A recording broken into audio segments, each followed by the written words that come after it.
Very good morning to all of you. Myself Avinash Sinha and I will teach physics. अब देखिए, I did my BTech from SBTI and MTech from BIT Mishra Ranchi. I have a total experience of 12 years in this industry, coaching industry. और हम लोगों ने जो आज का topic लिया है वो है आपका रिलेटिव मोशन. ठीक है, तो रिलेटिव मोशन में आप लोग सभी जानते होंगे. रिलेटिव मोशन हम लोग बात करते हैं ऑब्जर्वर के रेस्पेक्ट में. अगर हम लोग रिलेटिव मोशन की बात करें तो जो रिलेटिव मोशन है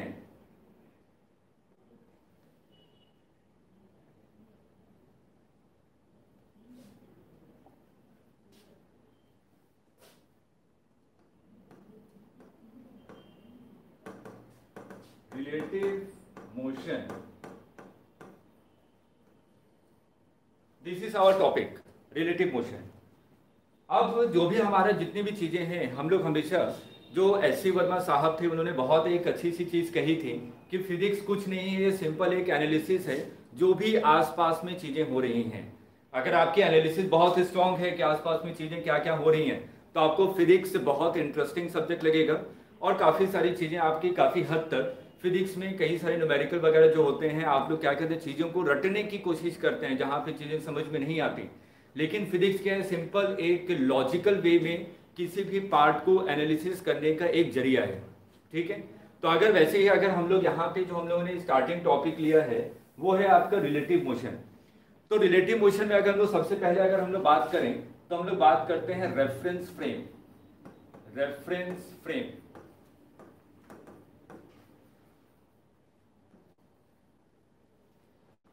आप सभी बच्चों लोगों ने सुना होगा कि रेफरेंस फ्रेम है क्या. ठीक है, तो रेफरेंस फ्रेम से वर्डिंग से समझकर हमें कहीं पे भी कोई कंफ्यूजन नहीं लेकर आना है दिमाग में. रेफरेंस फ्रेम का सिंपल सा मतलब क्या होता है, ऑब्जर्वर. सिंपल ये समझिए, ऑब्जर्वर.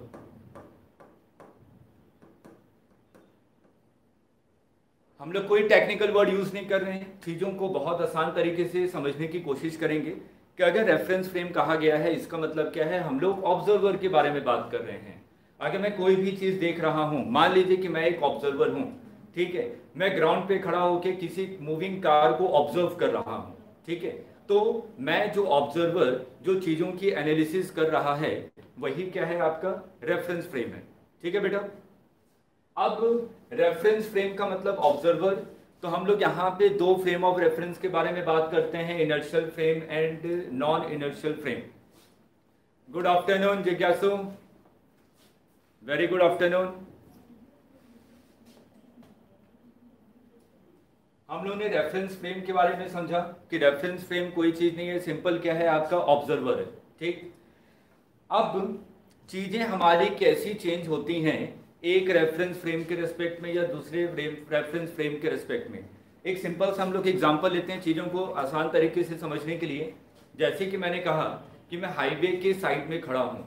अगर मैं हाईवे के साइड में खड़ा हूँ और मैं ऑब्जर्व कर रहा हूँ जो सामने से मूविंग कार है, तो मैं हाईवे के साइड में खड़ा हूँ. मैंने कहा कि मेरे सामने से जो कार मूव की वो आपकी 100 किलोमीटर पर आवर की स्पीड से मूव कर रही है लेफ्ट डायरेक्शन में. ठीक है, ये मेरा ऑब्जर्वेशन है क्योंकि मैं हाईवे के साइड में खड़ा था और मैंने ये ऑब्जर्व किया कि एक कार है जो कि लेफ्ट डायरेक्शन में मूव कर रही है विथ 100 किलोमीटर पर आवर. अब देखिए, अगर मैं रेफरेंस फ्रेम को चेंज कर रहा हूं, मतलब ऑब्जर्वर को चेंज कर रहा हूं, तो चीजें कैसे चेंज हो जाएंगी. जैसे कि मैंने एग्जांपल लिया, अब यहां पे मैं दो कार की एग्जांपल ले रहा हूं. मैंने कहा कि एक कार है कार ए और एक कार है कार बी. दोनों सेम हाईवे पे हैं, दोनों सेम डायरेक्शन में मूव कर रहे हैं विथ 100 किलोमीटर पर आवर.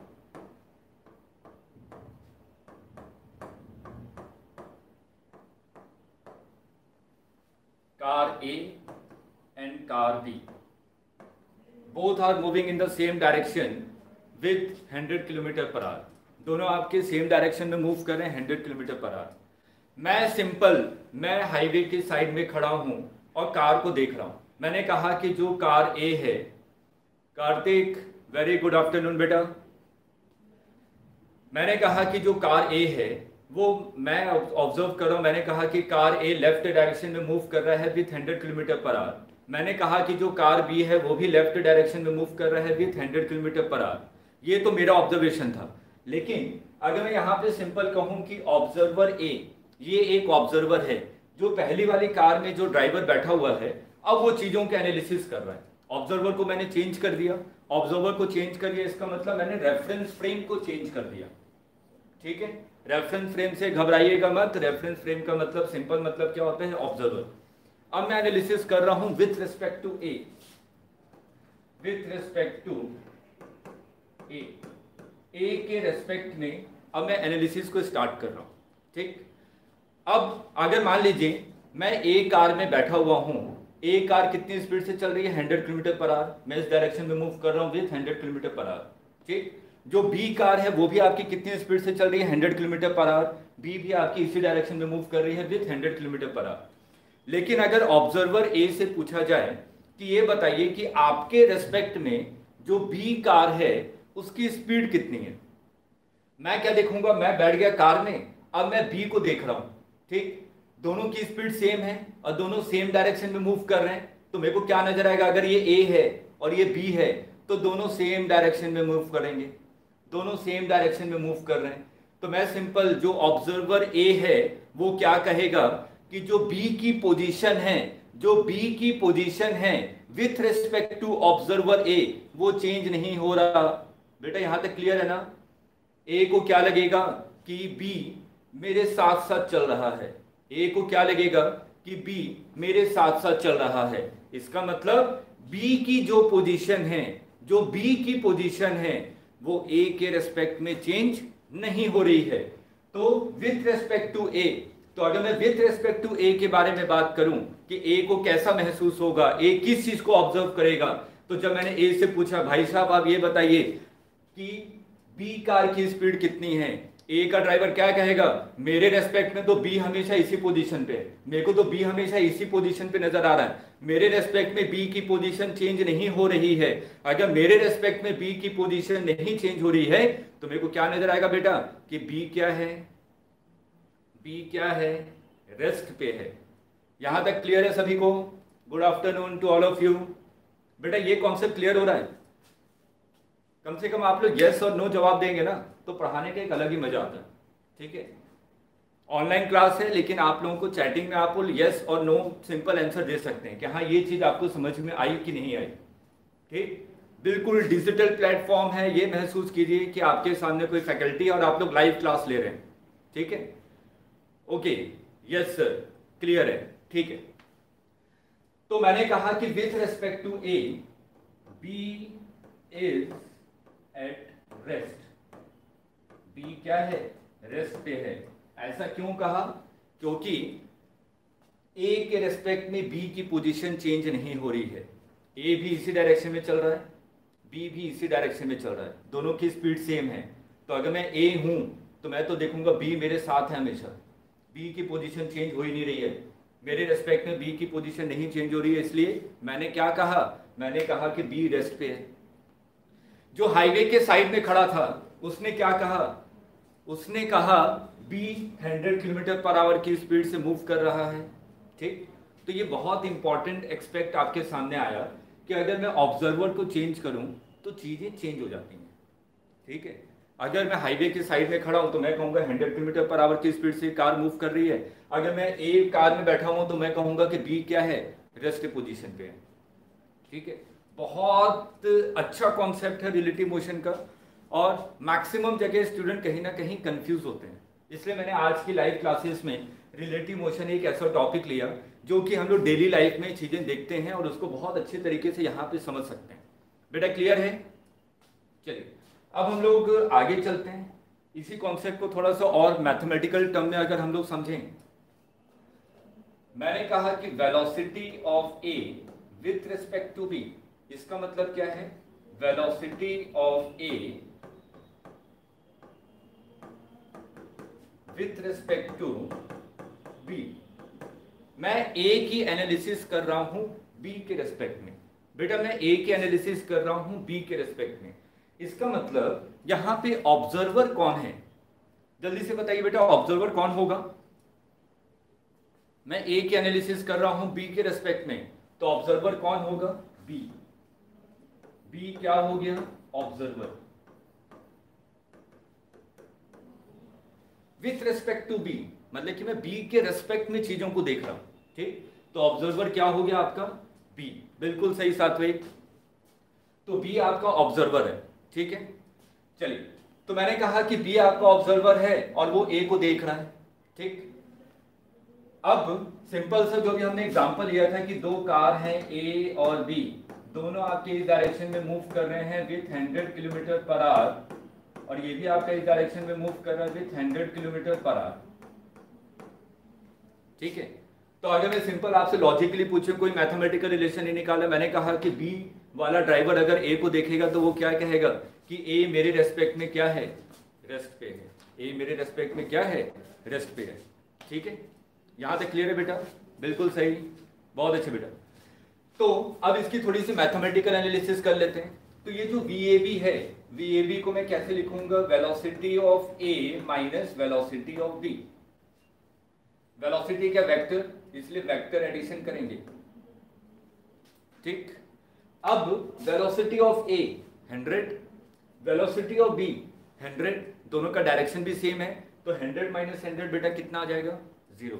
इसका मतलब जो मैंने लॉजिकली समझा वही प्रूफ कर रहा है मैथमेटिकल रिलेशन भी। जो मैंने लॉजिकली एक्सपीरियंस किया था, जो लॉजिकली मैंने सोचा या ऑब्जर्व किया, वो मैथमेटिकल रिलेशन मेरे को प्रूफ कर रहा है। इसका मतलब ये जो मैथमेटिकल रिलेशन मैंने लिखा है वो बिल्कुल करेक्ट है, ठीक है। एक छोटा सा एग्जांपल और लेते हैं, ठीक। एक छोटा सा एग्जांपल हम लोग लेते हैं कि मैंने मान लिया एक व्हीकल है,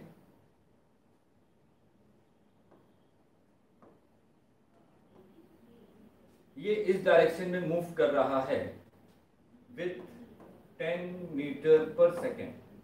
एक व्हीकल है जो कि इस डायरेक्शन में मूव कर रहा है विथ 10 मीटर पर सेकेंड। एक बंदा है, मैंने कहा, जैसे कि मैंने कहा कि सात्विक हैं, ये इस डायरेक्शन में भाग रहे हैं विथ 2 मीटर पर सेकेंड। सात्विक इस डायरेक्शन में भाग रहे हैं रोड पे, व्हीकल के पीछे पीछे दौड़ रहे हैं विथ 2 मीटर पर सेकेंड। एक और बंदा है जो यहाँ पे बैठा हुआ है, ये व्हीकल में बैठा हुआ है। एक और पर्सन है जो व्हीकल में दौड़ रहा है, ठीक है, इस डायरेक्शन में। मैंने कहा कि ये ए पर्सन है जो कि इस डायरेक्शन में दौड़ रहा है, और यहाँ पे मैंने लिखा 4 metre per second with respect to vehicle. Vehicle के रिस्पेक्ट में इसकी स्पीड कितनी है? 4 मीटर पर सेकेंड, ठीक है। ये मेरे को सिंपल एक क्वेश्चन दिया गया, ठीक। अब इसकी मेरे को एनालिसिस करनी है, ठीक है। 1 बाय 1 हम लोग एनालिसिस करेंगे, और इस कॉन्सेप्ट को जो हमने मैथमेटिकल रिलेशन लिखा है उससे हम लोग क्वेश्चन को सॉल्व करने की कोशिश करेंगे, ठीक है। चलिए 1 बाय 1 हम लोग आते हैं। पहला पार्ट, फर्स्ट पार्ट मैंने कहा कि what is the speed of vehicle with respect to Satvik. Satvik के रेस्पेक्ट में व्हीकल की स्पीड कितनी होगी, ठीक है। सात्विक के रेस्पेक्ट में, इसका मतलब ये क्या है? सात्विक क्या है? ऑब्जर्वर है। सात्विक ऑब्जर्वर है, ठीक है। जो ऑब्जर्वर होता है, जो चीजों को एनालिसिस करता है बेटा, वो हमेशा क्या होता है? रेस्ट पोजीशन पे। इस चीज को ध्यान में रखिएगा। अगर मैं साइड में खड़ा होकर देख रहा हूं तो मैं कहूंगा कि मैं रेस्ट पे हूं। अगर मैं मूविंग कार में बैठकर किसी भी चीज को देख रहा हूं, इसका मतलब मैं खुद को क्या मानूंगा? रेस्ट पोजीशन पे। अपने आप को रेस्ट में पोजीशन पे मानते हुए दूसरे ऑब्जेक्ट की एनालिसिस करूंगा कि मेरे रेस्पेक्ट में वो आगे जा रहा है, पीछे जा रहा है, ऊपर जा रहा है या नीचे जा रहा है, उसके रेस्पेक्ट में मैं एनालिसिस करके बताता हूं। इसका मतलब जिसके रेस्पेक्ट में भी आप लोग एनालिसिस करेंगे या जो भी ऑब्जर्वर है, ऑब्जर्वर हमेशा क्या होगा? रेस्ट पोजीशन में। बेटा ये कॉन्सेप्ट है, ठीक है। कॉन्सेप्ट में कहीं पे भी कंफ्यूजन नहीं होना चाहिए। अगर डाउट लगे आप लोग फटाफट कभी भी क्वेश्चनिंग कर सकते हैं, सर ये वाला पार्ट मेरे को समझ में नहीं आया, मैं उस पार्ट को दोबारा एक्सप्लेन कर दूंगा। ठीक, चलिए, तो ये पार्ट था आपका speed of vehicle with respect to Satvik. तो सबसे पहले देखिए यहाँ पे मैंने दिया है कि व्हीकल कितनी स्पीड से चल रहा है, 10 मीटर पर सेकेंड। तो आपने वही फॉर्मूला लगाया, velocity of vehicle with respect to Satvik. तो मैं इसको क्या लिखूंगा, velocity of vehicle minus velocity of Satvik. बेटा क्लियर है? ठीक है, तो velocity of vehicle, velocity vector quantity है बेटा, वेक्टर क्वांटिटी है तो इसका मतलब इसका डायरेक्शन भी है। तो आपको सबसे पहले किसी एक पर्टिकुलर डायरेक्शन को पॉजिटिव मानना पड़ेगा। तो मैंने मान लिया ये जो डायरेक्शन है ये पॉजिटिव है और ये डायरेक्शन क्या है बेटा, नेगेटिव है। ठीक है, ये मैंने कन्वेंशन ले लिया।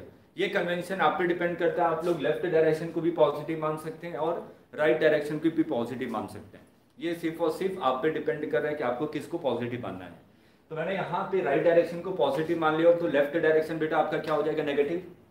वेलोसिटी ऑफ व्हीकल, व्हीकल कितनी वेलोसिटी से आगे मूव कर रहा था, 10 मीटर पर सेकेंड, और राइट डायरेक्शन को मैंने पॉजिटिव माना इसलिए मैंने इसको क्या लिखूंगा, +10 minus velocity of Satvik. Velocity of सात्विक कितना, ये भी 2 मीटर पर सेकेंड और ये किस डायरेक्शन में, राइट डायरेक्शन में, इसलिए मैं इसको क्या लिखूंगा, 2। तो बेटा ये कितना आ गया, 8 मीटर पर सेकेंड। बेटा क्लियर है? बिल्कुल सिंपल सा इलस्ट्रेशन लिया है चीजों को समझने के लिए। अगर आप लोगों को क्लियर हो तो बेटा बस सिंपल एक वाई लिख दीजिए, Y for yes, that it is clear to all of you. ठीक है, अब हम लोग थोड़ा सा और आगे चलते हैं कि ये पार्ट आपको क्लियर हो गया। अब हम लोग थोड़ा सा और आगे चलते हैं। इसके नेक्स्ट पार्ट पे मेरे से पूछा गया वेलोसिटी ऑफ, या simple what is the speed of, what is the speed of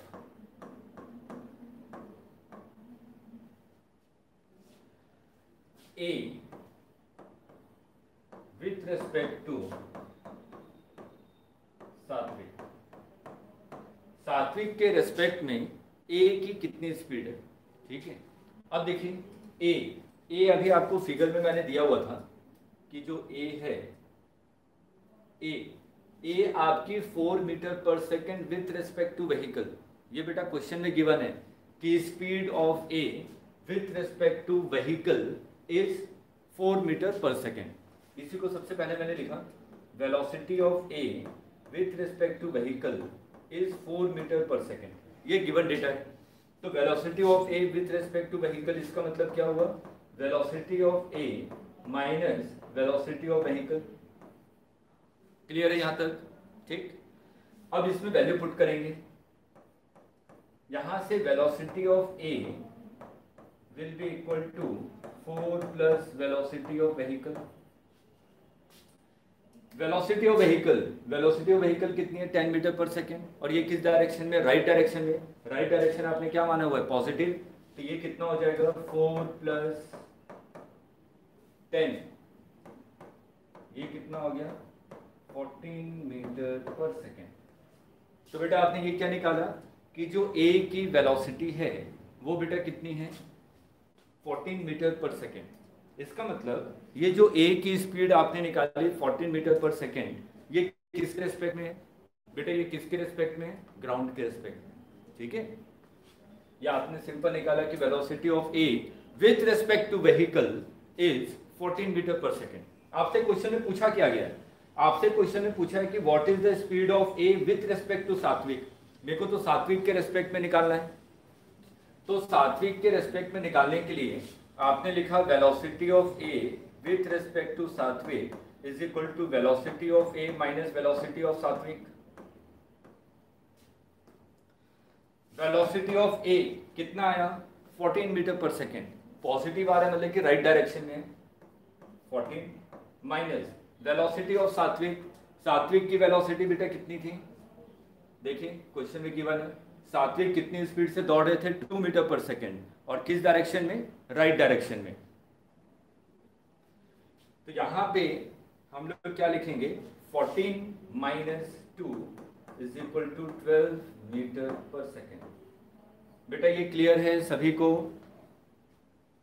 देखिए ये पार्ट क्लियर है बेटा, 14 minus 2 is equal to 12 metre per second. अब हम लोग एक स्टेप और आगे चलते हैं, ये तो सिंपल ऑब्जर्वेशन हमने चीज़ों की एनालिसिस की।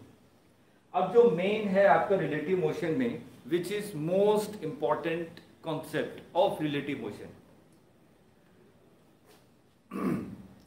रिलेटिव मोशन का मोस्ट इंपॉर्टेंट कॉन्सेप्ट क्या है कि ये कॉन्सेप्ट है रिलेटिव मोशन जो कि हम लोग क्वेश्चन में यूज करते हैं। बेटा ये कॉन्सेप्ट है, तो हमें ये भी समझ में आना चाहिए कि ये कॉन्सेप्ट हम लोग कब यूज करें और कब यूज ना करें। तो मतलब कि रिलेटिव मोशन के कुछ कॉन्सेप्ट हमें क्लियर होने चाहिए ताकि हमें क्वेश्चन को पढ़ते ये पता चले कि यहाँ पे हम लोग रिलेटिव मोशन का कॉन्सेप्ट अप्लाई करें तो हो सकता है कि क्वेश्चन आपका 2 लाइन में सॉल्व हो जाए। तो इसके लिए जो मोस्ट इंपॉर्टेंट एक्सपेक्ट है चीज़ों को समझने के लिए, पहला तो ये है quantities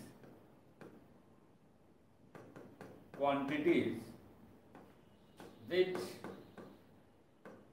depend on observer।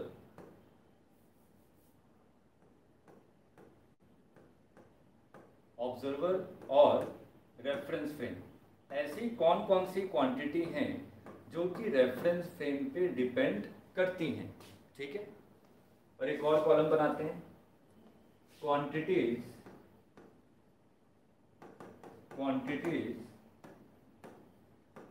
which do not depend on reference frame, जो कि रेफरेंस फ्रेम पे डिपेंड नहीं करती। यही दो एक इम्पॉर्टेंट एस्पेक्ट हैं। अगर ये हमें क्लियर होगा तो हमें ये पता चल जाएगा कि हाँ हमें रिलेटिव मोशन का कॉन्सेप्ट अप्लाई करना है या नहीं अप्लाई करना है। चलिए, पहला पार्ट जो आपने लिखा कि कौन कौन सी ऐसी फिजिकल क्वांटिटी हैं जो कि रेफरेंस फ्रेम पे डिपेंड करती हैं। अगर मैं सिंपल आपसे पूछूं स्पीड, बेटा स्पीड रेफरेंस फ्रेम पे डिपेंड करेगा। हमने पहला एग्जांपल ही लिया था कि अगर मैं ग्राउंड के साइड में खड़ा होकर देख रहा हूं कि कार आपकी 100 किलोमीटर पर आवर की स्पीड से जा रही है, अगर मैं किसी मूविंग कार में बैठ के उसी कार को ऑब्जर्व कर रहा हूं तो मैं कह रहा हूं कि वो 0 स्पीड से जा रही है। रेफरेंस फ्रेम पे डिपेंड कर रहा था ना। अभी 2 कार का एग्जांपल लिया था, car A and car B. इसका मतलब जो स्पीड है वो आपका रेफरेंस फ्रेम पे डिपेंड करेगा। डिस्टेंस भी डिपेंड करेगा। सिंपल सा इलस्ट्रेशन, अगर मैं हाईवे के साइड में खड़ा हूं और मैं ऑब्जर्व कर रहा हूं चीजों को, तो मैंने कहा कि मेरे रेस्पेक्ट में जो एक कार है वो 1 घंटे में 100 किलोमीटर पे पहुंच गई। ठीक है, लेकिन 2 कार अगर सेम स्पीड से जा रही हैं तो ए वाला कार क्या कहेगा कि बी की पोजीशन तो मेरे रेस्पेक्ट में कहीं चेंज ही नहीं हो रही है, तो वो कहेगा कि मेरे रेस्पेक्ट में उसकी डिस्टेंस कितनी है 0। लेकिन ऑब्जर्वर, मैं अगर ऑब्जर्वर हूं तो मैं कहूंगा कि मेरे रेस्पेक्ट में वो 1 घंटे के बाद उसकी डिस्टेंस कितनी हो जाएगी 100। बेटा ये कॉन्सेप्ट क्लियर हो रहा है कि ऑब्जर्वर को चेंज कर रहा हूं तो जो डिस्टेंस है कार की वो चेंज हो जा रही है। इसका मतलब distance depends on observer, distance आपका ऑब्जर्वर पे डिपेंड करेगा। अब डिस्टेंस डिपेंड कर रहा है, स्पीड डिपेंड कर रहा है। अभी हमने जो क्वेश्चन किया था उसमें हम लोगों ने क्या देखा था कि वेलोसिटी भी आपकी क्या हो रही है, रेफरेंस फ्रेम पे डिपेंड कर रही है। तो वेलोसिटी भी आपकी रेफरेंस फ्रेम पे डिपेंड कर रही है। ऑब्जर्वर चेंज करूंगा तो रेफरेंस फ्रेम के हिसाब से वेलोसिटी अलग अलग आएगी। अब 4th पॉइंट, अगर वेलोसिटी चेंज हो रहा है रेफरेंस फ्रेम के हिसाब से तो बेटा डिस्प्लेसमेंट भी चेंज होगा। डिस्प्लेसमेंट भी आपका रेफरेंस फ्रेम पे डिपेंड करेगा। डिस्प्लेसमेंट भी रेफरेंस फ्रेम पे डिपेंड कर रहा है। आपने पढ़ा होगा work done is equal to F S cos theta. मैं ये सिंपल डॉट प्रोडक्ट नहीं लिख रहा हूँ क्योंकि मैं जानता हूँ कि आपकी 11th की ये फर्स्ट क्लास है, तो डॉट प्रोडक्ट के बारे में अभी मैं कोई बात नहीं कर रहा। ये जनरल फॉर्मूला है वर्क डन का F S cos theta, where F is the force, S is the displacement and theta is the angle between force and displacement. यहाँ पे देखिए ये जो डिस्प्लेसमेंट है, ये तो रेफरेंस फ्रेम पे डिपेंड कर रहा है। ये देखिए डिस्प्लेसमेंट तो रेफरेंस फ्रेम पे डिपेंड कर रहा है। तो ये बताइए जो वर्क डन होगा वो रेफरेंस फ्रेम पे डिपेंड करेगा कि नहीं। बेटा जो वर्क डन होगा वो रेफरेंस फ्रेम पे डिपेंड करेगा कि नहीं, यस करेगा, क्योंकि डिस्प्लेसमेंट कर रहा है। तो मैंने क्या लिखा कि जो वर्क डन है वो भी रेफरेंस फ्रेम पे डिपेंड कर रहा है। अगर वेलोसिटी रेफरेंस फ्रेम पे डिपेंड कर रही है, इसका मतलब acceleration will also depends on reference frame, क्योंकि एक्सीलरेशन क्या होता है, rate of change of velocity. ठीक है, कि वेलोसिटी अगर डिपेंड कर रही है तो एक्सेलरेशन भी आपके रेफरेंस फ्रेम पे डिपेंड करेगा। बेटा ये बहुत इंपॉर्टेंट कॉन्सेप्ट है। ठीक, अब हम लोग उस क्वांटिटीज के बारे में बात करते हैं, उस क्वांटिटीज की एनालिसिस करते हैं जो कि रेफरेंस फ्रेम पे डिपेंड नहीं करता। पहला फोर्स। बेटा फोर्स रेफरेंस फ्रेम पे डिपेंड नहीं करता। जैसे मैंने कहा कि एक ऑब्जेक्ट है, इस पे मैंने यहां पे 100 न्यूटन का फोर्स लगाया। एक ब्लॉक है जिस पे मैंने 100 न्यूटन का फोर्स लगाया। मेरे से पूछा गया कि इस पे फोर्स कितना है, मैंने कहा 100 न्यूटन है। मैं यहाँ पे खड़ा था और मैंने कहा कि फोर्स की वैल्यू कितनी, 100 न्यूटन है। एक और कार था जो कि इस डायरेक्शन में मूव कर रहा है, इस डायरेक्शन में मूव कर रहा है 20 मीटर पर सेकेंड। ठीक है, इसको मान लेता हूँ ए ऑब्जर्वर। जब ए वाले ऑब्जर्वर से पूछा गया कि ये बताओ कि इस पे फोर्स कितना है, उसने देखा, वो बोलेगा सर फोर्स तो 100 न्यूटन ही है। तो मैंने क्या समझा, मैंने सिंपल सा ये समझा कि अगर ऑब्जर्वर को चेंज कर रहा हूँ तो ये जो फोर्स का मैग्नीट्यूड है या फोर्स का डायरेक्शन है वो आपका चेंज नहीं हो रहा। तो इंपॉर्टेंट एक्सपेक्ट क्या निकल के आया, जो इंपॉर्टेंट पॉइंट निकल के आई कि रिलेटिव मोशन में जो फोर्स है वो आपका रेफरेंस फ्रेम पे डिपेंड नहीं करता। बेटा क्लियर है ये एग्जांपल? प्लीज आप लोग थोड़ा सा रिप्लाई कीजिए। बेटा क्लियर है? Simple write Y for yes. अगर क्लियर है सिंपल वाई लिख दीजिए कि मेरे को समझ में आ जाएगी कि हाँ ये पहला पॉइंट आप लोगों को क्लियर है। ठीक है, गुड। अब हम लोग सेकंड पॉइंट पे आते हैं कि फोर्स तो मेरे को पता चल गया कि रेफरेंस फ्रेम पे डिपेंड नहीं करता। Second most important point, distance between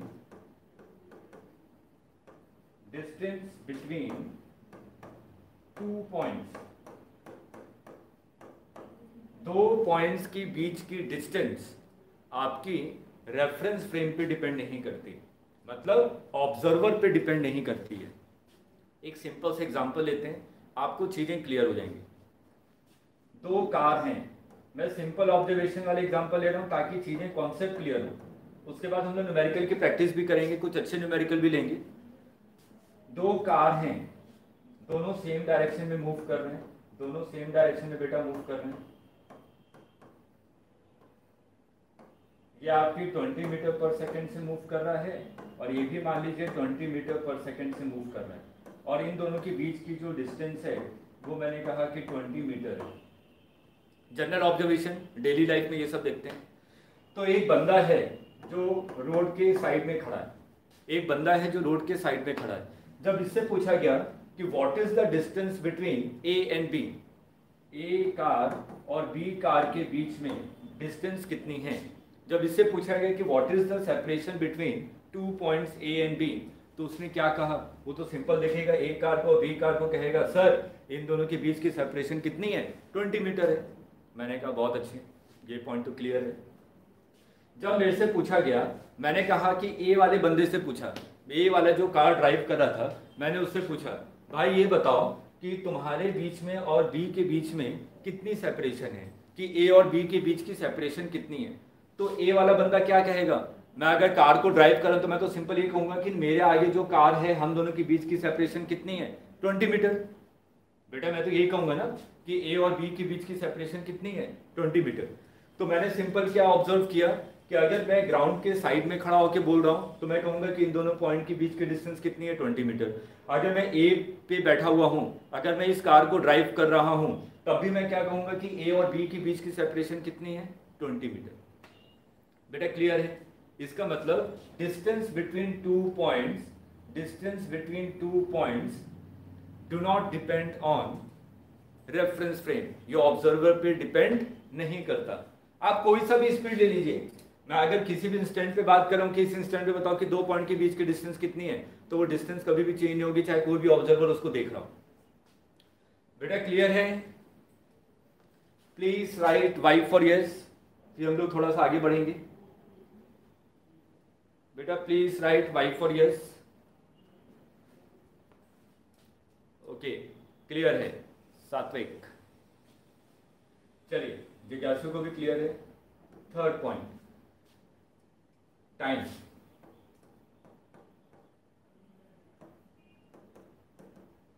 time आपका रेफरेंस फ्रेम पे डिपेंड नहीं करता।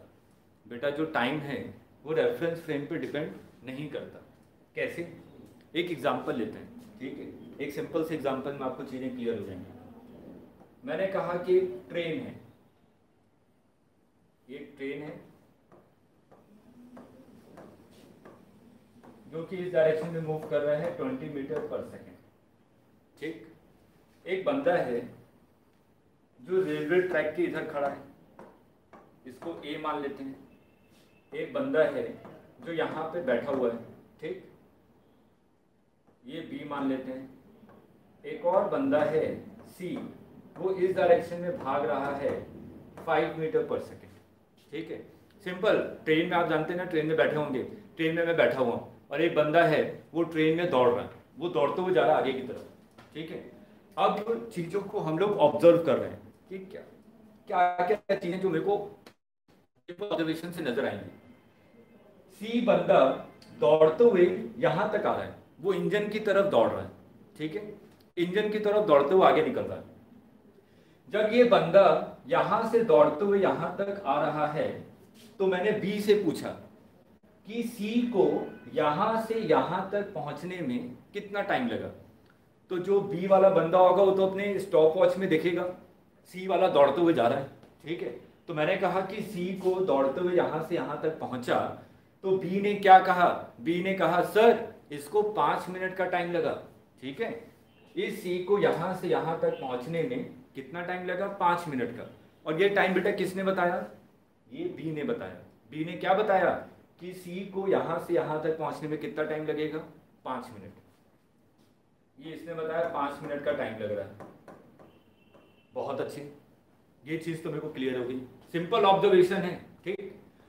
अब एक बंदा तो रेलवे ट्रैक के साइड में खड़ा था, जब इससे पूछा कि सी को यहां से यहां तक पहुंचने में कितना टाइम लगेगा, इसने भी वही घड़ी स्टार्ट की। जैसे ही सी दौड़ने लगा इसने स्टॉप वॉच को ऑन कर दिया, तो सी तो दौड़ते हुए जा रहा है, ये अपनी घड़ी को देख रहा है। सी जब जैसे ही इंजन की तरफ पहुंच गया, इससे पूछा तो इसने बोला सर 5 मिनट। बेटा दोनों के लिए अलग अलग थोड़ी ना होगा। सिंपल ऑब्जर्व करके सोचिए कि मैं तो खड़े होकर आगे, मैं रेलवे ट्रैक के साइड में खड़े होकर देख रहा हूँ कि सी दौड़ते हुए जा रहा है आगे तक, मैं कहूँगा 5 मिनट में पहुंच गया। एक बंदा तो सिंपल ट्रेन में बैठा हुआ था, वो भी सी को देख रहा है, सी दौड़ते हुए आगे तक जा रहा है, तो वो कहेगा ये 5 मिनट में पहुंच गया। तो इसका मतलब जो पॉइंट, जो टाइम है वो आपका रेफरेंस फ्रेम पे डिपेंड नहीं कर रहा। दोनों ऑब्जर्वर के लिए सी तो सेम टाइम पे पहुंचेगा ना, मतलब कि सिंपल 5 मिनट में। बेटा क्लियर हुआ कि जो टाइम है बहुत इंपॉर्टेंट एक्सपेक्ट आया कि अगर मैं ऑब्जर्वर को चेंज कर रहा हूँ, बी ऑब्जर्व करेगा, ये भी कहेगा कि 5 मिनट में सी पहुंच गया। जो ए ऑब्जर्वर है वो भी क्या कहेगा कि सी 5 मिनट में पहुंच गया। तो time doesn't depends on reference frame. बेटा क्लियर है ये पॉइंट? प्लीज रिप्लाई कीजिए। यस सर क्लियर है। कार्तिक, सात्विक, जिज्ञासु, ठीक है। अब ये 3 पॉइंट्स जो हम लोगों ने सीखा, कौन कौन से फिजिकल क्वांटिटीज रेफरेंस फ्रेम पे डिपेंड नहीं करते हैं? कौन कौन सी क्वांटिटीज हैं? पहला फोर्स, दूसरा distance between 2 points, distance between 2 points, and third time. इसी कॉन्सेप्ट के कारण हम लोग रिलेटिव मोशन से क्वेश्चन को सॉल्व करते हैं, ठीक है? कोई सा भी ऑब्जर्वर इन तीनों चीजों को देखे तो उसके लिए तीनों चीजें आपकी चेंज नहीं होने वाली है, ठीक है? तो ज्यादातर क्वेश्चन में जहां पे डिस्टेंस पूछा जाए या टाइम पूछा जाए, हम लोग किस कॉन्सेप्ट से क्वेश्चन को सॉल्व करेंगे? रिलेटिव मोशन के कॉन्सेप्ट से, ठीक है? ये कम से कम स्टूडेंट को जरूर क्लियर होना चाहिए कि रिलेटिव मोशन का कॉन्सेप्ट क्यों इंट्रोड्यूस किया गया, रिलेटिव मोशन हम लोग क्यों पढ़ रहे हैं, ठीक है? और क्वेश्चन को कैसे पता लगाएं कि मेरे को ये रिलेटिव मोशन से सॉल्व करना है कि नहीं करना है, ठीक है? तो अगर किसी भी क्वेश्चन में डिस्टेंस बिटवीन 2 पॉइंट्स या टाइम के बारे में पूछा जाए तो हमारे दिमाग में तुरंत क्लिक करना चाहिए कि इस क्वेश्चन को अगर मैं रिलेटिव मोशन के कॉन्सेप्ट से करूं तो हो सकता है कि मेरा सोल्यूशन सिर्फ 2 लाइन में आ जाए। बेटा क्लियर है? आगे चलें, आगे चलें, चलिए आगे चलते हैं। इसी पे सिंपल से न्यूमेरिकल लेते हैं, ठीक। अगर हाँ क्लियर है, गुड। एक न्यूमेरिकल लेते हैं कि चीजें और अच्छी तरीके से हम लोग चीजों को समझ सकें। मैंने कहा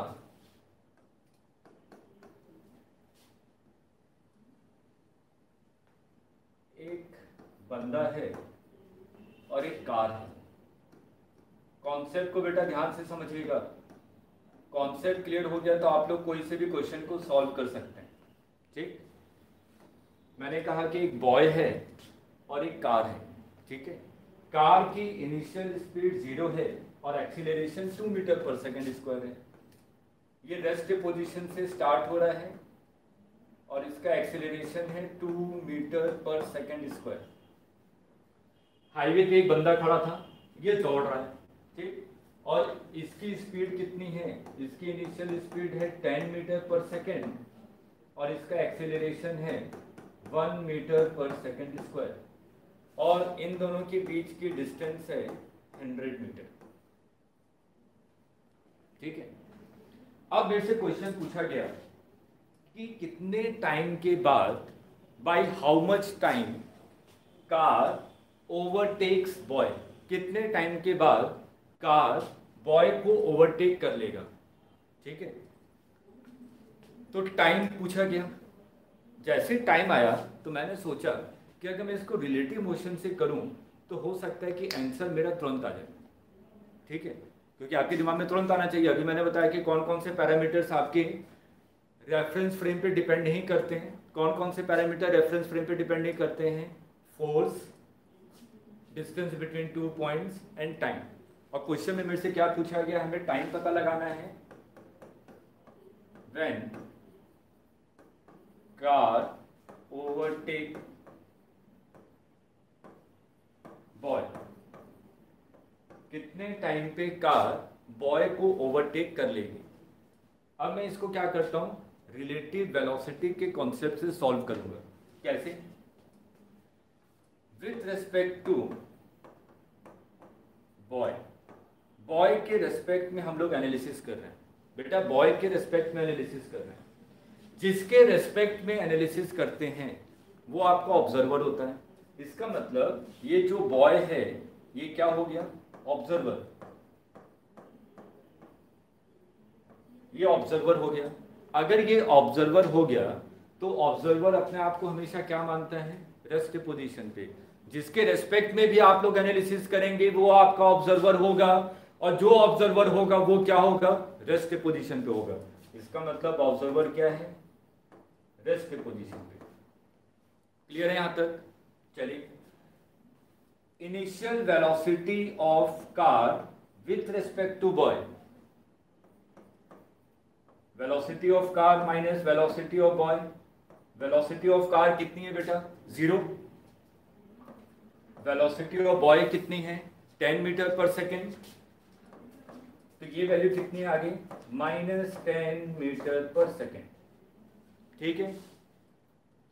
एक और पॉइंट लेते हैं, acceleration of car with respect to boy. Acceleration of car with respect to boy, car का acceleration minus acceleration of boy. Acceleration of car कितना बेटा? एक्सीलरेशन ऑफ कार देखिए 2 मीटर पर सेकेंड और राइट डायरेक्शन में है, minus acceleration of boy direction में है और 1 है। तो ये सिंपल कितना आ गया? 1 मीटर पर सेकेंड स्क्वायर। अब हम लोग बॉय के रेस्पेक्ट में एनालिसिस कर रहे हैं। बॉय के रेस्पेक्ट में एनालिसिस कर रहे हैं, इसका मतलब बॉय बेटा क्या हो गया? रेस्ट पोजीशन पे। बॉय आपका क्या हो गया? रेस्ट पोजीशन पे। तो सिंपल सा देखिए, मैं ऐसा डायग्राम बनाऊंगा। चीजें देखिए बहुत आसान तरीके से समझ में आएंगी। बॉय आपका रेस्ट पोजीशन पे आ गया। कार आपको दिया हुआ है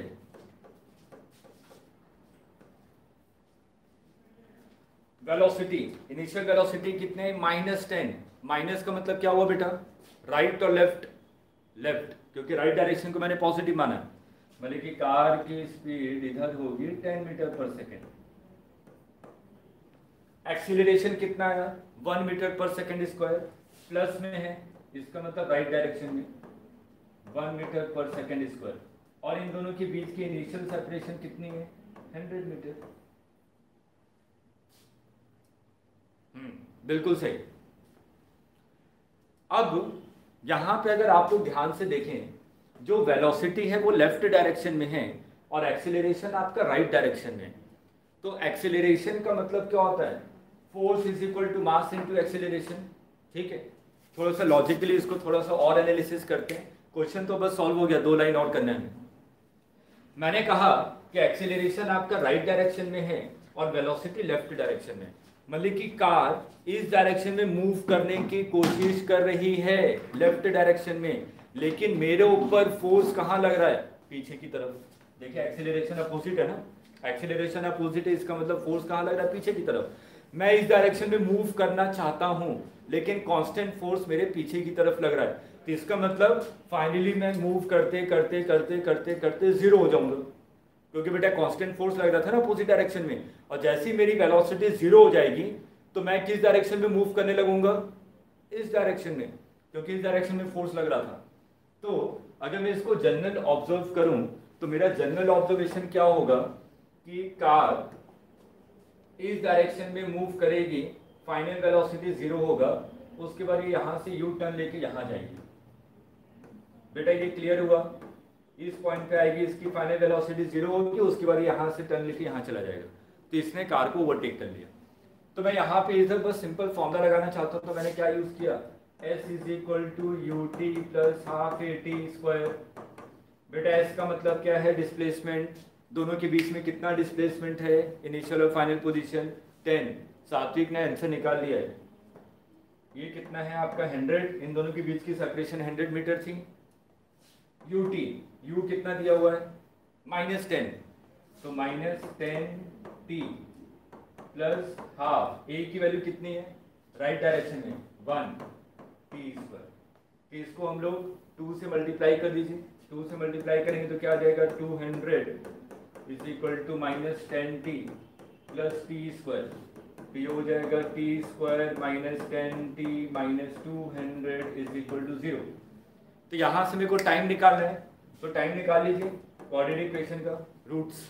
ठीक, तो टाइम इज इक्वल टू क्या हो जाएगा -b, मतलब 10 plus minus under root b square, मतलब कि 100 माइनस 4ac, 4 to 8, 800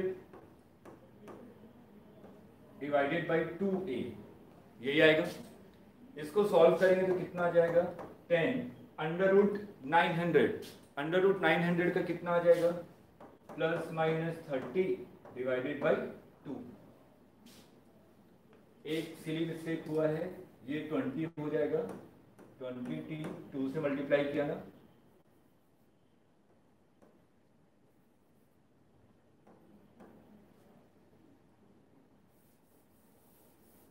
तो ये वैल्यू हो गई आपकी root b square 400 minus 4ac 800 divided by 2 है। ये हो जाएगा 20 plus minus under root 1200 divided by 2। Time अगर रियल आ रहा है इसका मतलब ओवरटेक होगा, अगर टाइम रियल आ रहा है तो ओवरटेक होगा, अगर टाइम इमेजिनरी आ रहा है तो आपका ओवरटेक नहीं होगा। देखिए यहाँ पे प्लस साइन लेंगे तो टाइम आ जाएगा, तो t1 is equal to 20 plus root 1200 divided by 2। बेटा ये टाइम आ जाएगा, इतने टाइम पे कार ओवरटेक करेगी। माइनस क्यों नहीं लिया, क्योंकि अगर मैं माइनस लूंगा तो टाइम की वैल्यू क्या आ जाएगी नेगेटिव, नेगेटिव टाइम कभी पॉसिबल नहीं होता। ठीक है, तो इतने टाइम पे कार क्या करेगी, बॉय को ओवरटेक कर लेगी। बेटा क्लियर है, इतने टाइम पे कार बॉय को ओवरटेक कर लेगी। थोड़ा जल्दी बताइए, क्लियर है बेटा?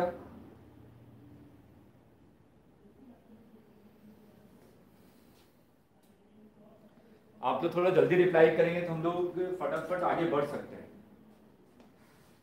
सर ऊपर थोड़ी मिस्टेक हो गई, हाँ सही हो गया, सही हो गया, जिज्ञासु सही कर दिया, 2 से मल्टीप्लाई किया ना, यहाँ पे 10 की जगह मैंने 2 से मल्टीप्लाई नहीं किया था। क्लियर है अब?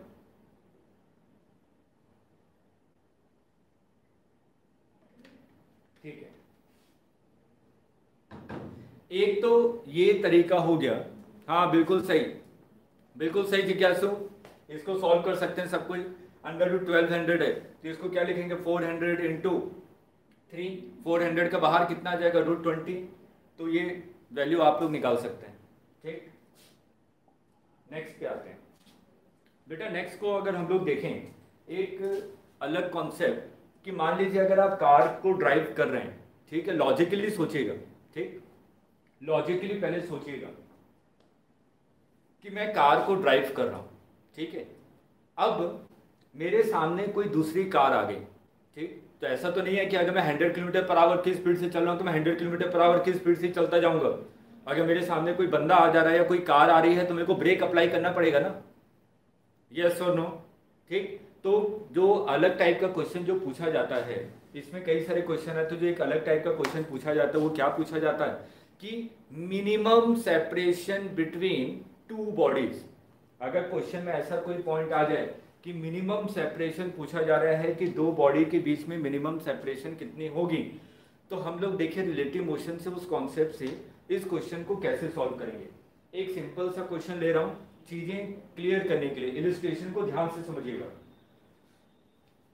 मैंने कहा कि दो कार हैं, car A and car B. दो कार हैं, कार ए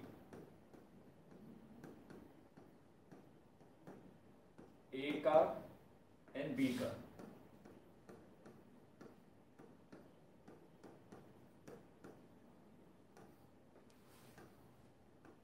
इन दोनों के बीच की डिस्टेंस मैंने मान लिया 100 मीटर है। ठीक, जो ए कार है, ए कार की acceleration 2 metre per second square and speed is 30 metre per second. Speed 30 metre per second and acceleration 2 metre per second square. नमस्ते बेटा ललिता चौधरी, नमस्ते।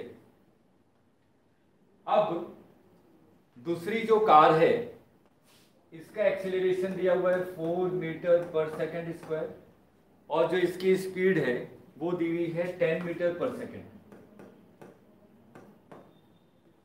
ठीक, अब मेरे से क्वेश्चन में पूछा क्या क्या है, मेरे से पूछा गया है minimum separation between to cars. एक ऐसा टाइम आएगा ना जब दोनों के बीच की सेपरेशन मिनिमम होगी, यस और नो। बेटा दोनों कार चल रहे हैं हाईवे पे, ठीक है। सिंपल ऑब्जर्वेशन डेली लाइफ में हम लोग देखते हैं कि मेरे सामने एक कार है, मैं पीछे से कार को ड्राइव कर रहा हूं, ठीक है, इसकी जो भी स्पीड है, दोनों चल रहे हैं। एक ऐसा टाइम आएगा जब दोनों के बीच की सेपरेशन मिनिमम हो जाएगी, ठीक है। तो इस टाइप के क्वेश्चन को हम लोग करते कैसे हैं, थोड़ा लॉजिकली सोचने की कोशिश कीजिएगा। मैं एक बार थोड़ा सा आपको लॉजिकली समझा रहा हूं, उसके बाद आपको समझ में आएगा कि इसको मैंने रिलेटिव मोशन के कॉन्सेप्ट से क्यों सॉल्व किया। लॉजिकली इसको कैसे सोच सकते हैं, सिंपल ऑब्जर्वेशन है कि मान लीजिए कि दो कार हैं, ये दोनों कार हैं, एक कार ये है और एक कार ये है, ठीक। अब इसकी स्पीड ज़्यादा थी, ठीक है, लेकिन इसका एक्सीलरेशन ज़्यादा था। ऐसा ऑब्जर्व करते हैं कि नहीं आप लोग, डेली लाइफ में ऐसा ऑब्जर्व करते हैं कि हाईवे पे अगर मैं कार चला रहा हूँ, एक ऐसा टाइम आएगा, चल रहे हैं, इनके बीच में सेपरेशन कम हो रही है। एक ऐसा टाइम आया कि मिनिमम सेपरेशन हो गया, लेकिन इस कार की एक्सीलरेशन ज़्यादा थी, अब धीरे धीरे ये सेपरेशन बढ़ता जाएगा। बेटा ये समझ में आ रहा है कि दो कार हैं, ठीक, ये चल रही हैं, सेपरेशन मिनिमम हो गया, अब उसके बाद ये सेपरेशन बढ़ता जा रहा है। ऐसा करते हैं कि नहीं, हाईवे पे जनरल ऑब्जर्वेशन ऐसा देखते हैं आप लोग, ठीक है। अब इसको अगर लॉजिकली सोचें कि ये हो कैसे रहा है, लॉजिकली जरा सोचने की कोशिश कीजिएगा कि मैं भी जो ऑब्जर्वर है, जो आगे वाली कार में था, वो चीजों को देख रहा है, ठीक है। तो मेरे को क्या लगेगा, जनरल ऑब्जर्वेशन तो ये है, ये दोनों कार चल रही हैं, इसकी स्पीड ज़्यादा थी, मिनिमम हो गई, सेपरेशन मिनिमम हो गया, लेकिन इसका एक्सीलरेशन ज़्यादा था, कुछ टाइम के बाद ये बढ़ने लगेगा, लेकिन दोनों कार चल रही हैं। लेकिन किसी पर्टिकुलर इंस्टेंट पे इन दोनों के बीच की सेपरेशन आपकी मिनिमम हुई है, ठीक है। तो मेरे को वो मिनिमम सेपरेशन निकालना है कि मिनिमम सेपरेशन हुई कितनी। अब उसको निकालने का तरीका क्या है, बी ऑब्जर्वर है जो चीजों को एनालिसिस कर रहा है। अगर मैंने बी को ऑब्जर्वर मान लिया, ठीक, ध्यान से, फिर से मैं बार बार इस चीज को रिपीट कर रहा हूं क्योंकि इसके पीछे बेटा कुछ ना कुछ रीजन है कि मेरे को ये जरूर क्लियर होना चाहिए कि मैं रिलेटिव मोशन के कॉन्सेप्ट से न्यूमेरिकल को क्यों सॉल्व कर रहा हूं, ये क्लियर जरूर होना चाहिए। ये दोनों कार हैं, डिस्टेंस मिनिमम हुई, उसके बाद ये डिस्टेंस बढ़ती चली गई, ऐसे ही हो रहा है ना। मैं बी ऑब्जर्वर हूं, ऑब्जर्वर हमेशा क्या होता है, रेस्ट पोजीशन पे। मैं ए कार को देख रहा हूं, ए कार आ रही है, सेपरेशन मिनिमम हुई, ठीक है, उसके बाद फिर से सेपरेशन बढ़ रही थी ना, इसका मतलब इस कार को कहां जाना पड़ेगा, वापस। रिलेटिव मोशन के कॉन्सेप्ट से सोचिए, रिलेटिव मोशन के कॉन्सेप्ट से अगर ऑब्जर्वर बी बना हुआ है, अगर बी एक ऑब्जर्वर है, बी चीजों को देख रहा है, तो बी तो अपने आप को रेस्ट पे मानेगा ना। अगर बी अपने आप को रेस्ट पे मानेगा, इसका मतलब ए इसके पास आ रहा है, सेपरेशन मिनिमम हुई, उसके बाद से सेपरेशन फिर से इंक्रीज हो रही है। बेटा ये क्लियर हो रहा है, ये चीज समझ में आई? थोड़ा जल्दी से बताइए यस और नो, कम से कम वाई लिखने में इतना टाइम नहीं लगता, सिंपल वाई लिख सकते हैं कि yes sir it is clear. Highway पे ये चीज हो रही है, ये ऐसे ऐसे पास आ रहे हैं, दोनों के बीच की सेपरेशन मिनिमम हुई, अब उसके बाद ये सेपरेशन बढ़ते जा रही है, दोनों कार इसी डायरेक्शन में चल रहे हैं। लेकिन अगर मैं बी बन जाऊं, अगर मैं बी ऑब्जर्वर बन जाऊं, तो ए कार मेरे को पास आते हुए नजर आएगी, उसके बाद ये फिर मेरे को दूर जाते हुए नजर आएगी। ये हो रहा है रिलेटिव में, ठीक है, रिलेटिव के कॉन्सेप्ट से ये हो रहा है। इसका मतलब ये जब कार यहाँ पे आ रही होगी तो इस पोजीशन पे आने पे इसकी वेलोसिटी कितनी हो जाएगी, 0, तभी तो ये वापस जाएगी। अगर इस कार को यहाँ तक आना है फिर वापस जाना है, इसका मतलब इस कार की फाइनल वेलोसिटी यहाँ पे 0 होनी चाहिए। और जैसी कार की फाइनल वेलोसिटी 0 हो जाएगी, उसी समय दोनों के बीच में सेपरेशन क्या होगी, मिनिमम। क्लियर है बेटा?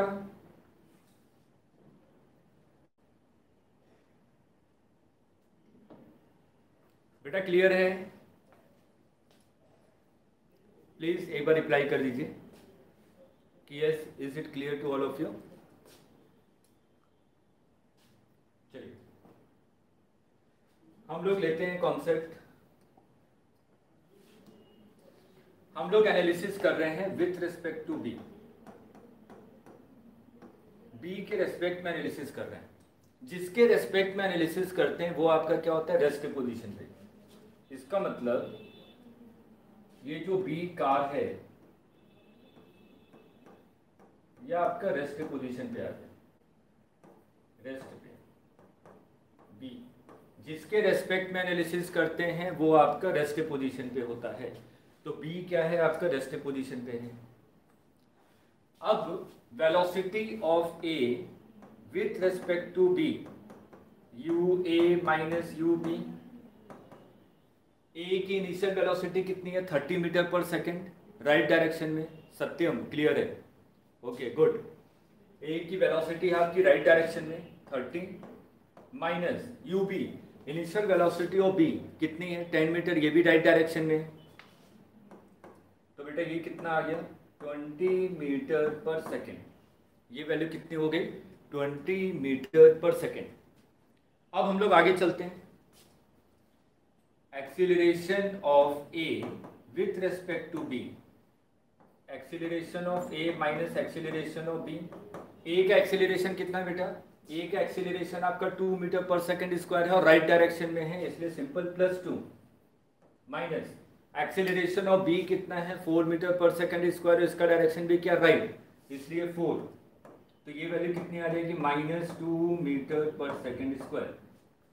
क्लियर है? तो आपने क्या देखा, जो कार ए है, कार ए की इनिशियल स्पीड कितनी है, 20 मीटर पर सेकेंड इस डायरेक्शन में।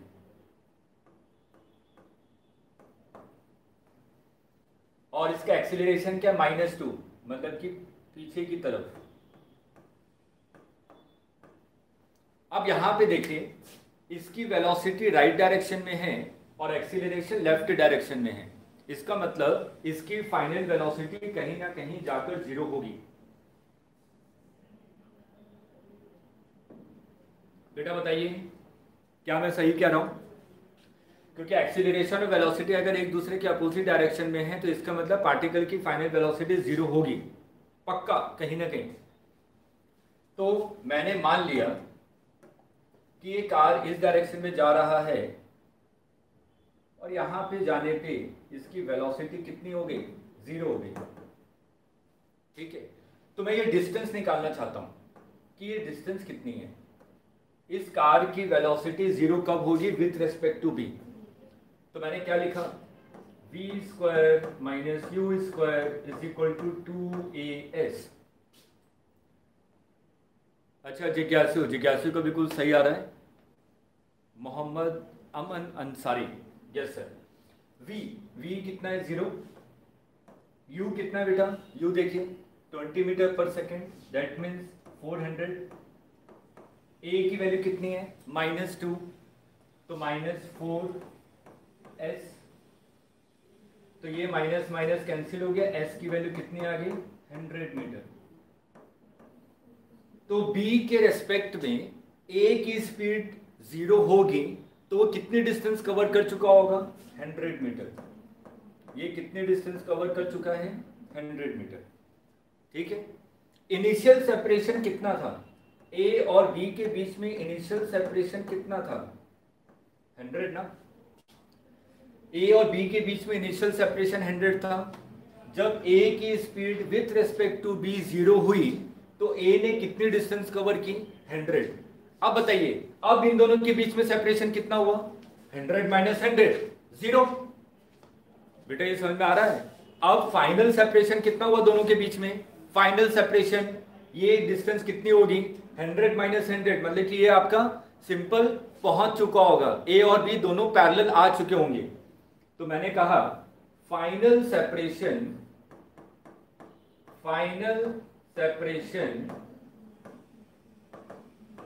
और मिनिमम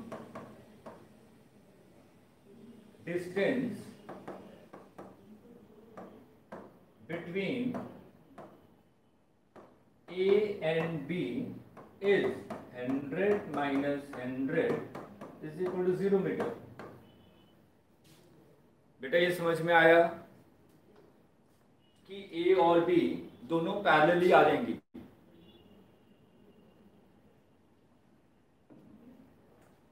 बेटा क्लियर है यहां तक सभी को? प्लीज रिप्लाई कीजिए यस और नो। बेटा क्लियर है?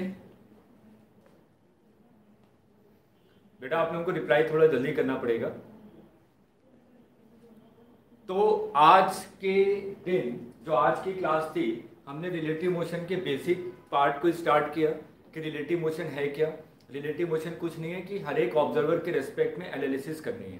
ठीक है, तो फाइनल सेपरेशन यहाँ पे आपकी 0 आ रही है। एक बार मैं पूरी क्लास को एक बार रिव्यू करवा देता हूँ कि क्या क्या चीज़ें हमने पढ़ी। रिलेटिव मोशन का कॉन्सेप्ट सीखा, VAB is equal to VA minus VB, मतलब कि जिसके रेस्पेक्ट में हम लोग एनालिसिस करते हैं उसको हम लोग क्या मान लेते हैं? रेस्ट पोजीशन पे मान लेते हैं। मतलब कि अगर मैं B के रेस्पेक्ट में एनालिसिस कर रहा हूँ तो B को क्या मान लूंगा? रेस्ट पोजीशन पे मान लूंगा। इंपॉर्टेंट एक्सपेक्ट हमारे क्या क्या निकल के आए थे? ऐसे कौन कौन सी क्वांटिटीज हैं जो कि आपकी रेफरेंस फ्रेम पे डिपेंड नहीं करती? 3 क्वांटिटीज हैं, force, distance between 2 points and time. इसी कॉन्सेप्ट के कारण मैं रिलेटिव मोशन से क्वेश्चन को सॉल्व करता हूँ। तो अभी हम लोगों ने 2 क्वेश्चन सॉल्व किए। एक में हमने निकाला था कि कितने टाइम पे A कार B कार को ओवरटेक कर लेगी, तो हमने रिलेटिव मोशन से वहां पे निकाला और t की वैल्यू निकाली। अगर t की वैल्यू रियल आ रही है, अगर टाइम रियल आ रहा है, इसका मतलब ऐसा टाइम होगा जब बॉडी ओवरटेक करेगी। जब भी ऐसा क्वेश्चन आए कि when A car overtakes B car, तो हमेशा S is equal to ut plus half t square, यहाँ से t की वैल्यू निकालिए रिलेटिव के कॉन्सेप्ट से। अगर t की वैल्यू रियल आ रही है इसका मतलब ये A कार B को ओवरटेक करेगी। अगर t की वैल्यू रियल नहीं आ रही है, नेगेटिव आ रही है, तो ओवरटेक कभी नहीं होगा। दूसरा क्वेश्चन हम लोगों ने देखा मिनिमम सेपरेशन, कि अगर A और B के बीच में हमें मिनिमम सेपरेशन निकालना है तो हम लोग रिलेटिव मोशन से कॉन्सेप्ट को सॉल्व करेंगे। अभी मैंने 2 कार के एग्जांपल लिए कि दोनों कार हाईवे पे चल रही हैं, पीछे वाले की स्पीड ज़्यादा थी। एक ऐसा टाइम आएगा जब दोनों के बीच की सेपरेशन मिनिमम हो जाएगी, उसके बाद ये सेपरेशन बढ़ती जाएगी। ठीक है, दोनों कार हाईवे पे चल रही हैं, ठीक। जिसको मैंने रिलेटिव मोशन के कॉन्सेप्ट से देखा कि अगर मैं बी हूँ तो मेरे को लगेगा कि ए मेरे पास आ रही है, डिस्टेंस कम हो रही है, एक ऐसा टाइम आएगा जब डिस्टेंस मिनिमम हो जाएगी, उसके बाद डिस्टेंस दोबारा इंक्रीज हो रही है। इसका मतलब ए की फाइनल वेलोसिटी 0 होगी, तो मैं ये डिस्टेंस निकाल लूँ कि कितने टाइम पे इसकी कितने डिस्टेंस कवर करने के बाद ए की स्पीड 0 हो जा रही है, तो ये डिस्टेंस मेरे को पता चल जाएगा। और इनिशियल सेपरेशन पता ही था, दोनों को सब्ट्रैक्ट करेंगे तो मेरे को पता चल जाएगा कि फाइनल सेपरेशन और minimum separation between the 2 points. तो ये दो कॉन्सेप्ट से हमने न्यूमेरिकल को सीखा कि न्यूमेरिकल कैसे कैसे अप्लाई करेंगे। बेटा हम लोगों की जो नेक्स्ट लाइव क्लास होगी फिजिक्स की, वो होगी आपकी ट्यूसडे को सेम टाइम, ट्यूसडे को सेम टाइम पे हम लोगों की नेक्स्ट क्लास होगी और हम लोग इसी के आगे कंटिन्यू करेंगे, ठीक है। तो रिलेटिव मोशन पे कुछ और अच्छे न्यूमेरिकल करेंगे और रिलेटिव मोशन इन 2 डायमेंशन के भी कुछ इंपॉर्टेंट पॉइंट्स मैं आप लोगों को बताऊंगा। स्ट्रेट लाइन मोशन में तो चीजें आसान होती हैं, 2 डायमेंशन में भी आसान होती है अगर मेरे को लॉजिक क्लियर हो तो नेक्स्ट क्लास में बहुत अच्छे कॉन्सेप्ट आपको दूंगा रिलेटिव मोशन इन 2 डायमेंशन के, ठीक है बेटा। स्टे सेफ, ठीक है, स्टे सेफ एंड हेल्दी। हम लोग ट्यूसडे को फिर से दोबारा मुलाकात करेंगे और रिलेटिव मोशन के आगे वाले पॉइंट्स को हम लोग डिस्कस करेंगे। Okay bye.